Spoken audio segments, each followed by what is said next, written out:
Some of the positive flows we saw yesterday coming through global markets have been continuated through the Asian time zone today. We're seeing good gains coming through in the equity markets. Certainly the ASX up, pushing up 1%, which is about 80% of stocks up on the day. Energy doing very nicely. We saw the API inventory number coming out in the early Asian session and showed a nice drawdown in the inventory levels there as well. And of course, all eyes now fall onto the actual official numbers that come out at 12:30 Eastern Standard Time. And of course, everyone's going to be focused on whether we see a continued drawdown and a further push up in the barrel. And that should reverberate into good buying in energy equity companies as well, and certainly push a further bid into the credit markets, which is seeing some good outperformance at the moment, which of course is very, very positive for equity going forward.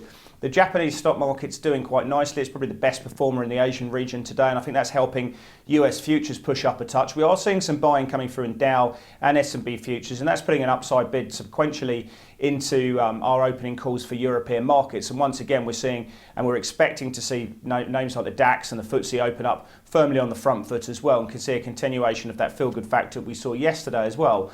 I think what's happening today in Japan, we did see the Bank of Japan meeting along with Shinzo Abe. So generally you are seeing that government working very closely with the central bank there. They've once again talked about watching currency movements very closely, talking about doing more if needed, but we haven't heard any real meat on the bone, and certainly everyone's expecting further action, both from a fiscal perspective, but also when we see the central bank meeting in late July, that the Bank of Japan are going to have to ease further through further JGB purchases and also ETF purchases as well. And I think that's largely in the price now, so we'd be very surprised if they didn't act then, and that's supporting the equity market as well, and the idea that they could come out and buy further ETFs. So certainly I wouldn't want to be short that market at the moment, but we are starting to see dollar yen rolling over a little bit. We've also seen iron ore futures moving up once again. That's 10 days in a row we're seeing iron ore futures moving higher. That's something to put on your radar, because you can trade iron ore futures with IG.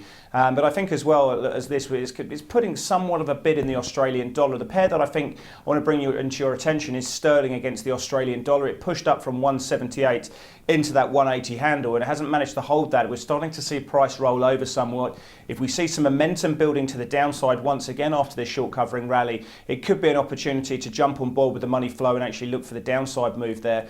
There's one to put on the radar as well. But certainly we're expecting good gains to come from European markets, some big moves coming through in currency markets. But I'm looking at implied volatility, which is falling away, and I think that's misinformed. I think there will be a big pickup once again in volatility in the coming weeks, if not months, certainly.